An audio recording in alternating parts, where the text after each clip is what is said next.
Good afternoon, everybody, and welcome back to the Bills of Hampden press room here after Rangers Scottish Cup semi-final defeat to Celtic, losing by a 0-0. A first-half header from Jota proved to be the difference between the teams. Rangers, again, wasteful in front of goal. They had we'll discuss individual performances shortly, Stevie, but what's your overriding emotion after watching that this afternoon? Seems like it was somewhat predictable how it went, Derek. Really frustrating because I thought for large periods Rangers were the better side, but they're absolutely toothless up front. There's nothing there at all, which was a big thing. Defensively, I thought they were fine. Again, a moment of absolute madness. It cost us another mistake. Individually, there were some brighter moments from some, but overall, Derek, this is a squad that had a last chance today. They haven't taken it, and that this should signal the end for, I would say, the vast majority of players that played today, not only today, but also for the squad. Massive changes are needed. The manager talked about it afterwards, which we'll come to. But overall today, is it okay to say that I'm quite content with how we were up until that final third when there's just absolutely nothing there? I thought overall it was, fine. That we didn't really get ripped apart at any points, didn't really trouble us, didn't really do much. But aside in the first half, it's just, it's to explain, like Nico Raskin's shot after a minute was about as close as we came in the first half, despite the fact that for 30 minutes we were by far the better side. And then it came on, exact same as League Cup final. And then the second half starts. Fashion Sakala again, it was almost like a carbon copy of what happened. Yeah. And then the game goes exactly the same way as League Cup when Rangers pressure without really doing anything. At one point, Derek, as we pointed out during it, Ridvan was crossing for Haji, Sakala, and Matondo, who are all, 5? Yeah. Not tall enough anyway. Yeah. So it's just the whole, everything that we've kind of spoke about throughout the season kind of all was summed up in this 95 minutes today. Just complete frustration.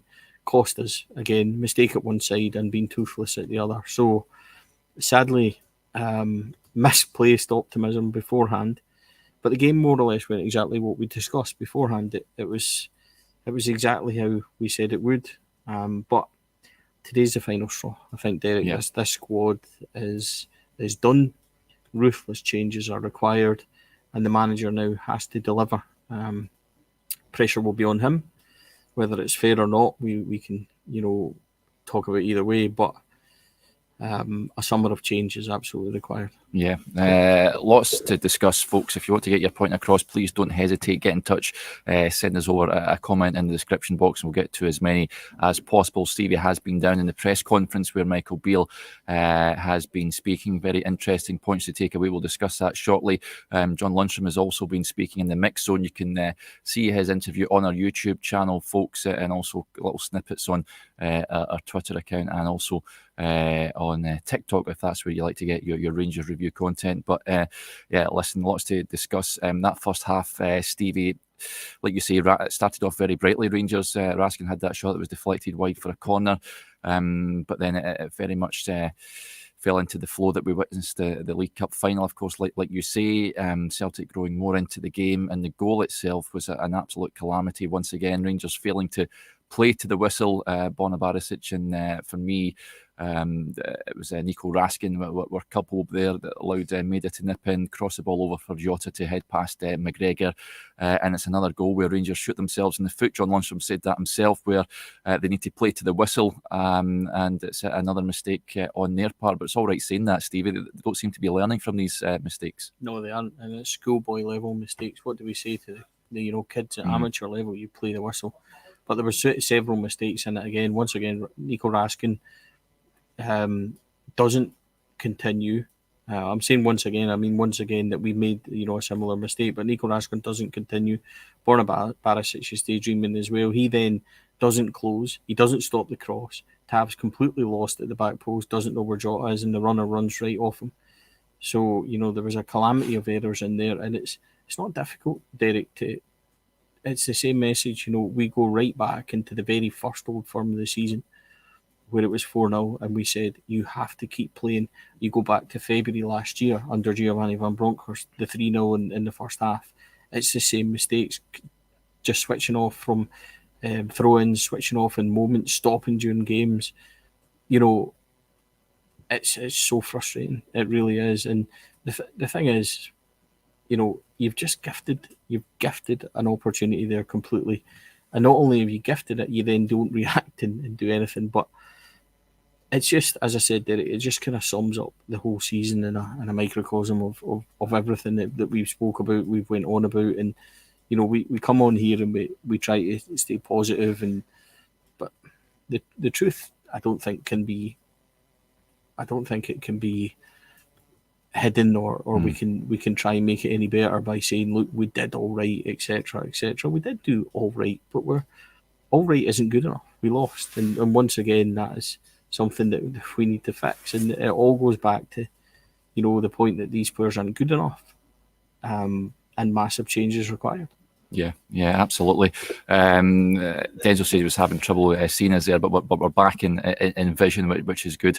He actually raises another point. He says Arfield looked like a Rangers player, heart and fight. He set the tone in that second half. A crunching challenge on Callum McGregor. Rangers dominated pretty much that second period, but couldn't find a goal. There was a number of clear-cut opportunities, namely Fashion Sakala, passed up the best chance when James Tavernier, a lovely strike, cannoned off the inside of the post, fell to Sakala with the goal gaping.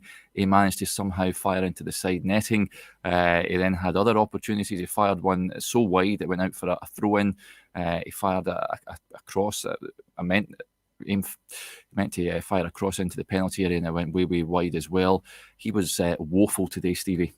He came on for Ryan Kent, who wasn't much better. I think that'll be, for me, that should be Kent's last game in the Rangers jersey. I think his time at Ibrox is up. He looked a shadow of the player that he once was. Quite rightly hooked at half-time, but unfortunately Sakala wasn't much better. No, he wasn't. Ryan Kent was abysmal. He didn't track back. He didn't offer anything. At times when there was overlaps and things, he didn't use them. Extremely poor. And I'm with you. If Ryan Kent doesn't want to be at Rangers, then we shake his hand and move him on. But he can't perform like that today because it's just miles away from being standard. But Fashion Sakala, when he came on, you can't miss chances like that, Derek. That's twice now. League Cup final. Yep. Again today. And these aren't difficult opportunities. It's just take your time and roll it in. And you can, we can say that he pitches in with numbers and he does things and everything else, and he does, and he's provided a lot more than others. But see, at the point where we really need it and big moments, and he can't produce, then he's another one that shouldn't be considered or being considered for future. If somebody comes in for Fashion Sakala like everybody else in that squad, then they're available. The only two that are not for sale in this summer, if you want to be brutally honest, are Cantwell and Raskin. And everybody else is available because there has to be accountability for what's went wrong this season and last. So it's difficult, but Fashion Sakala, you don't want to go in too hard on him, but are we really surprised that he didn't finish that chance today? Like on the evidence, he's somebody that can thrash in one from 30 yards and a volley like Tannadice and look absolutely brilliant. But the other side of it is he'll do what he done today. He's not good enough to be a Rangers player. Yeah, but there's so many others that are the same. Yeah, there certainly is. Let's get to a few of the comments that are coming in here. Magic Man 147 says, I don't want to see Kent or Morelos in the Rangers jersey again. I think I've said on record, Stevie, I think in the videos during the week, if they're not part of Rangers' future, and I don't really think they should be, I don't think they deserve to be this season, and on all honesty, even can't get my words out there, but with 5 games of the league season remaining, I would be up for playing the young boys as opposed to Kent and Morelos, who I thought was poor again today. I thought the best part of his game, Morelos, today was defending from Celtic set pieces, Celtic corners into the Rangers penalty area. Offered very little in an attacking sense, and you just mentioned Kent there as well. Will we see them in the Rangers jersey again, do you think? He's already told us that Alfredo Morelos won't be getting a new contract, so he's already mentioned that. He mentioned it last week that aside of Alan McGregor and Alfredo Morelos, the rest will be there. So yeah, Alfredo Morelos doesn't have a future at Rangers. I think that's quite clear. He was asked today outright if that's the last time we'll see Alfredo Morelos and Ryan Kent in Rangers jerseys at Hampden. He said yes, possibly. Now, people are kind of getting hung up on the wee possibly bit, but I think Michael Beale then went on to say that he has to try and manage this squad. He has to try and get them to the end. He can't throw them all away and rubbish them and say he wants everybody out the door. So he's got to try and manage a situation that he's been put in. So I understand carefully using your words around that, but I think if Michael Beale was allowed to tell us what he really thought, then he would agree with you on most of what we're saying. So he also said in the press conference afterwards, I pushed him on it a wee bit. I said, after St Mirren, you said that these players, aside of Alfredo and Alan, were still going to be here. But you've just said there that Rangers would see the biggest turnaround in the summer that they've seen in several years. So I pushed him a wee bit. I said, can we expect, is there as many as a dozen in, a dozen out? Would that be fair to say, the kind of numbers we're looking at? And he said there would be something in those numbers, Derek. He said that there would be massive change that the Rangers haven't seen in several years. So now he has to go and execute it, because, like it or not, the pressure is now on Michael Beale as well. The last 5 games, I think, are completely, they don't matter. Need them. No, they don't matter in the slightest. So he has to come out. I think he has to change it up and maybe see what others can offer. But I think also there's a wee part of us that are kidding ourselves on if we think the likes of Yilmaz, Matondo are good enough for Rangers. I'm sorry, they're not. And it needs to be several changes in the summer, wide-ranging throughout that squad. Well, let's get to the detail of what Michael Beale did say, because he did say that there would be big changes coming in the summer, didn't he? I mean, you asked him a question on what we can expect, and he was quite revealing in his answer, wasn't he? Yeah, so he said, just to kind of repeat, he said that I asked him if there could be as many as a dozen in, a dozen out, and he said that there would be something in those numbers. I asked him what he meant by, he said that there would be the biggest turnaround, but also against St Mirren, he says that you'd likely see most of that squad here next season. So I pushed him a wee bit on that, and he basically said that those players are still in contract, so their futures are clear until somebody else comes in. But I think, short of him coming out and saying that there would be wholesale changes and massive amounts of changes, then I think that he told us quite a lot in the press conference today without it actually being clear. He just needs to go and deliver it now. He really does. He needs to go and press on and deliver it. The signings of Cantwell and Raskin, they need to be the kind of benchmark for what we need in the summer, and it needs some serious firepower. Yeah, it needs some serious forward players, and we just need to, the last 5 games will be running the mill, and we just need to get through them and get to that summer and get the changes made. Yeah, interesting point raised here by Magic Man. He says, Stevie, Derek, how are you supposed to manage the turnaround of 10 to 20 players in and out without a director of football? Well, listen, that's up to Rangers to sort out come the summer. That's hopefully when someone will come in and take over from Ross Wilson, of course, who departed for Nottingham Forest. Michael Beale was asked about the extra workload in his pre-match press conference. He says he's enjoying it and he's excited about the future, but ideally you're wanting someone in there, Stevie, pretty sharpish, aren't you? Because as Magic Man 147 quite rightly says, it's going to be a big turnover of players, and ideally you want someone in to oversee that. Yeah, Michael Beale's already been asked about that. He said most of the work for the players has been done. Most of the grounding has been done, so it's just the kind of the final bits, which he would have been doing anyway. He said he's 10% busier now than he was before, and he's also said that there's several deals close to fruition. So look, I think it is vital that the club make that appointment, but I think they'll revisit it in the summertime. You might see that the director of football position will change, and it might become more like a sporting director, which is a bit different. Michael Beale might get more hands-on, but regardless of what, they have to get it right, Derek. It is possible. There is a big turnaround needed. I remember when Dick Advocaat came round, there was a similar kind of turnover to what we need now. He had a vast amount of money to spend, though, Stevie, didn't he? Yeah, it's different. It's different in terms of the volume of money, but Rangers need to be clever. So it's they just have to do it. Yeah. I mean, I don't think we can put it off. We put it off last summer. We put it off the summer before after the title winning season. So I don't think we can have another summer where they don't make the big decisions and the ruthless decisions. Yeah. Got a few infiltrators on the show this evening, so I've been hot on the admin keyboard here, blocking a good few number of them. So if you see any folks, do flag them up, and I'll make sure that they get duly blocked. Let's talk about some of the positives, if you like, from today's performance. Stevie, I mean, it was a tough afternoon, of course, but lots of comments coming in with regards to Todd Cantwell. Didn't deserve to be on the losing side today. I thought he was terrific for Rangers. We Scottish guy says Cantwell, top boy today, and Caroline echoes that. She says Caroline was a shining light. Thought he was excellent today, Steve. He was everywhere, wasn't he? He was popping up all over the place. He was getting stuck into crunching challenges as well. I liked how he was orchestrating the crowd, trying to get them G'd up. He's going to be a great player for Rangers, isn't he? Yeah, and what you need to do is put better players around him. If you can get players in front of him that he can hit, and he can, he'll start getting numbers, and he'll start getting, the targets that we want him to get. We want him to get 10 assists, 10 goals from that midfield, and that's the big kind of target for the midfielders. But listen, I think he enjoys it. I think he enjoys these kind of kind of games. I think also that he's a different player than what we thought we were getting. He's got a bundle of energy. He does so much work on the ball, but he does so much work off it as well.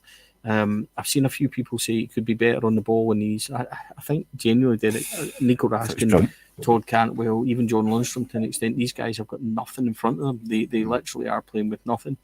And with better options round, and maybe another midfielder in there somewhere as well, that I think that these guys could prove to be very, very, very good signing. But no criticism today of Todd Cantwell. He was one of a few that did impress. I thought, just his energy and his kind of commitment and work rate was exceptional. So, he certainly gets pass marks, and it's the bright spot, I think, of today's performance. Yeah, lots of comments coming in as well regarding John Lundstrom, who, I mean, he's had a poor season. I think that there's no doubt about that. But I thought he was good today. I thought he was back to the John Lundstrom that we've seen at the tail end of last season. Richard F says Lundstrom has had his best outing in a while. Thought he was good. For me, he was. That's much better. That's what we want to see from John Lundstrom. But it's been few and far between this season, hasn't it, Stevie?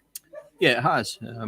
I'm like you. I thought he was fired up. I thought he had a decent enough game diving into the challenges. He's done a lot of work off the ball, but again, like he's, the biggest sort of threat was from deep. I thought that again. It's not trying to repeat myself, but there was just nothing for them up front. Yeah. So it's really difficult. There's no forward line. There's nothing there. It's really toothless. So there's a point there, Derek. Look.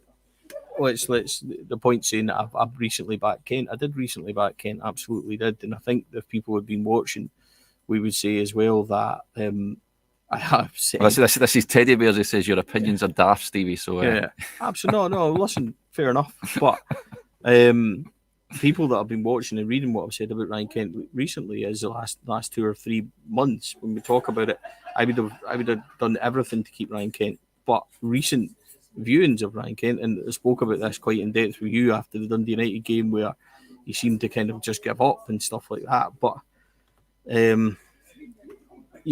what we're seeing and what we're viewing on evidence at the moment, Ryan Kent, isn't good enough. He isn't performing, and would we then commit to such a lucrative contract to keep him? The answer is probably not. As for Red Van Nieman's, you can have your opinions either way on that. That's absolutely fine, but I don't think Red Van Nieman's has got a future at Rangers, and I don't think that the majority of that squad they're playing today have either. So if Red Van does progress, then absolutely brilliant, but I don't see him having a future. I thought he looked average at best coming on today, Derek. I didn't think there was much there from him at all. I thought he was hesitant in some defensive moments, hesitant going forward. So, I've said before that the left back's a position we need strengthening, and I'll stick to that. So, as for having a daft opinion, maybe, but It is what it is. People are welcome to that. So Yeah. Listen, we're all entitled to an opinion, but it's yeah, not we daft. absolutely are. Not... I think the thing is we all want a winning Rangers team, Of course. for me, the majority of this squad, barring one or two, are all available for sale, and there's nobody that I think that should or could survive it. So massive changes are needed, and I think today was their last chance to go out in a high. They've not done it, so I'm not going to apologise for asking for that. So the manager called for it more or less today as well. So let's see what the summer brings. Yeah, we're getting inundated with comments. Big thanks for the donation from Davey, who gets in touch with a team long overdue, a rebuilding players we're looking forward to seeing the back of. We still push them close. They're ordinary, he says. So certainly optimism from Davey, and thanks very much for your donation, Davey. It's greatly appreciated. Christopher raises an interesting point here. Stevie, what do you make of this? He says, my mind's not made up. Still not made up on Raskin, he means there. For me, it looks like a player that is still coming back from injury. I thought some of his passes were a little bit misplaced at times. So sometimes it could be guilty of the wrong decisions or a heavy touch. But he battled well. He thought really hard as well. I think he'll become a good player for Rangers. I think you can see there's quality there. But what did you make of Raskin this afternoon? Yeah, pretty much that. Thought he dug in, thought he battled well, thought he won some good moments, but overall, again, it sounds really bad, but there's nothing up there for them to hit. No. Nothing for them to try and move. When he breaks forward, and in the first half there was a lot of good moments in transition. Joshua and I spoke about this. It was very similar to the League Cup, where when they go forward, the amount of times we quickly break forward, it gets to that 3/4 mark, and before you know it, it's back at Goldson and Davies, which is really frustrating how we quickly go from positive moments to back into the kind of negative, back in the defence, having to build it up again. So I think that Raskin and Cantwell really suffer from not having options up front, and there's no cutting edge. That's the point. Dundee Taylor is completely correct, and I think that's fair. I think we did nullify threat. I think we have got close to them, but they are ruthless. They take their chances brilliantly, which they've done again. But we just don't have that. We don't have that other side of it up front. But Raskin, I don't think there's any doubt in my mind that he's going to be a really good player for Rangers. The same as Todd Cantwell. I think both of them have got a future once you get better players around them, which you sometimes spoke to manager about as well as Cantwell. The kind of benchmark is that the kind of signings you want, are you wanting to place better players around him, help him, etc. And he agreed. So I don't worry about Nico Raskin's future at Rangers at all. Yeah, I think he and Cantwell are the future of the club. But certainly big changes are afoot at Rangers, and I think it was evident today. We've touched on it quite heavily. The forward line was pretty much non-existent, and on the bench as well. I know Sakala have had a bit of a mare. I think Rangers just need better quality throughout. Let's get to a few more of the comments that are coming in at the moment. Colin Cooper raises a point. Do you think Wright scores a Sakala miss? Yes. But again, he decent squad player, Stevie, isn't he, Scott Wright? But again, Rangers just need better quality throughout. We've had this discussion about Scott Wright before, and he's somebody that in the 55 season came on, with Roof in front of him and that, and he looked for 6 months. He looked like you've got a real player. Giovanni Van Bronckhorst came in, and he had a run of form again.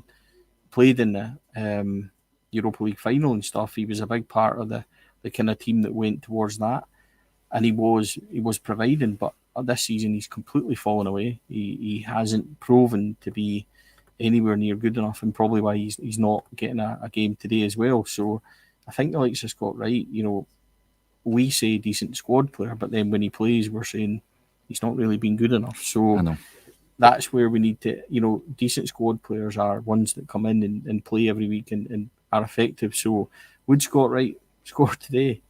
There's every chance he would. There's every chance, that Fashion Sakala might score the next time as well. But, it's just one of those moments where you need better quality. Do I think Scott Wright's the attitude, the answer overall? Probably not. Is he a decent squad player? He's not shown it this year. That's the problem with a lot of them, I think. So these, 5 remaining league fixtures, as we mentioned, we could have been doing without them, in all honesty. But what does Michael Beale do now?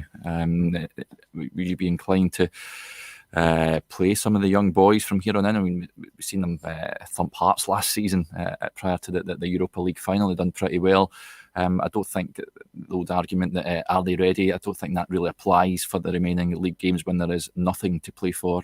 For me, it's an opportunity for the likes of Robbie McCrory to get an opportunity, Alex Lowry if he's back fit, Adam Devine even more youngsters. Zach Lovelace I've seen mentioned as well should get a run out up top. Would you be inclined to give some of the young boys an opportunity from here on in? Yes, what I would be inclined to do is, if we're looking at the likes of Raskin, Cantwell, say Tavernier, Goldson, we know that the sort of core of that is going to be the team for next season, then I would be taking them out with a couple of games to go, and we'd be resting them ready to go for next season. Yeah.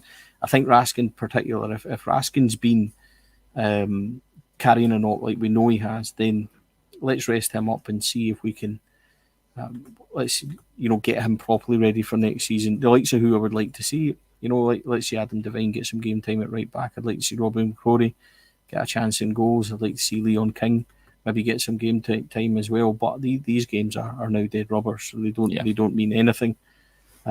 So there isn't. I don't think there's an abundance. Bailey Rice is not a bad shout. He showed all right in the games he's done, but he's still a young boy at 16. So we know that the B team season is now finished, Eric. So there is plenty of young lads available. It's not going to be where we have to balance it off. But I think that if these guys, if Michael Beale thinks that they're going to be the core, and if we're looking at Raskin, Cantwell, etc., I'd be more inclined to kind of rest these guys up. I wouldn't be risking them now in games where there's not much to do or not much to go on. Especially, as I said, just to kind of repeat, I suppose that Raskin has been struggling a wee bit. So aside of that, I don't think you're going to learn a lot from the likes of Ravi Matondo, Scott Wright and stuff like that. I just think that the sooner the summer comes, as the manager says today, the bigger decisions have to be made.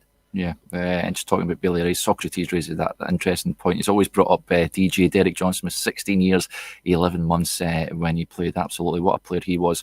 Let's get to just a couple more comments before we wrap up. Thanks to everyone for interacting with the show this afternoon and what has been a difficult afternoon at Hampden.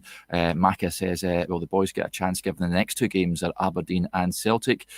That wouldn't affect my decision making, Stevie. I know this should be able to beat Aberdeen at home. I know they lost it recently up at Pittodrie. And then Celtic game for me, I know you want to get one over your old rivals, but it means nothing at this stage of the season, doesn't it? No, they're both dead rubbers. It wouldn't affect my decision making either. In fact, I would actually be in favour of seeing what Robbie McCrory and Adam Devine would be able to do in those games.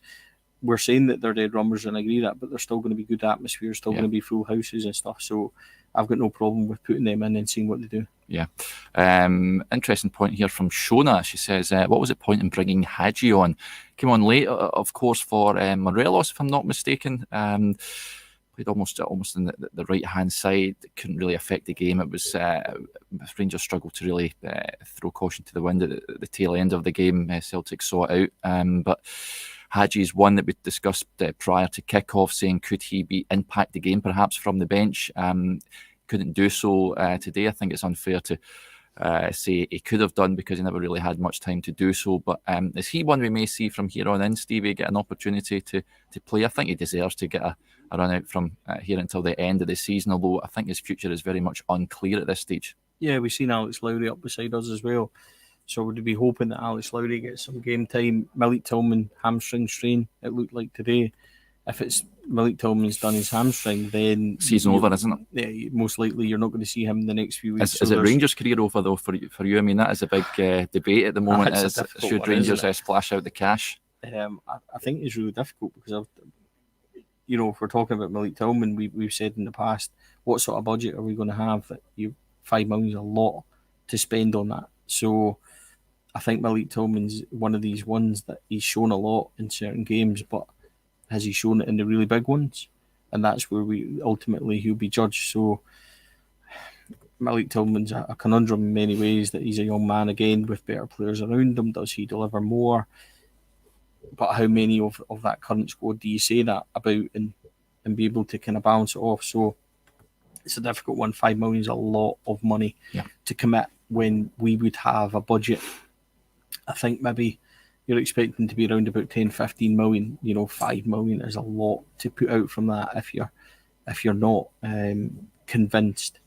So I think he's got undoubted quality. But going back to, Yanis Hadji, I think Yanis Hadji will now get that opportunity. I think Lowry will now get that opportunity as well for these boys to try and play and see where they are. And I think, I don't think there's any question like Alex Lowry's got a future at Rangers. It's just about him taking the opportunity. So back to the original thing, Aberdeen Celtic, would it bother me? No, it wouldn't. I think I would like to see what these boys have to offer in that. It's not again, it's difficult. Like the Tillman thing's really difficult, Derek, because has he done it at the really big ones? There's so much kind of argument surrounding that. Yeah. Listen, it's one of a number of talking points that will emerge, and we'll discuss in the days and weeks ahead, folks, on the Rangers Review channel. Thanks very much to everyone for interacting with the show this afternoon, both the pre-match and the post-match videos.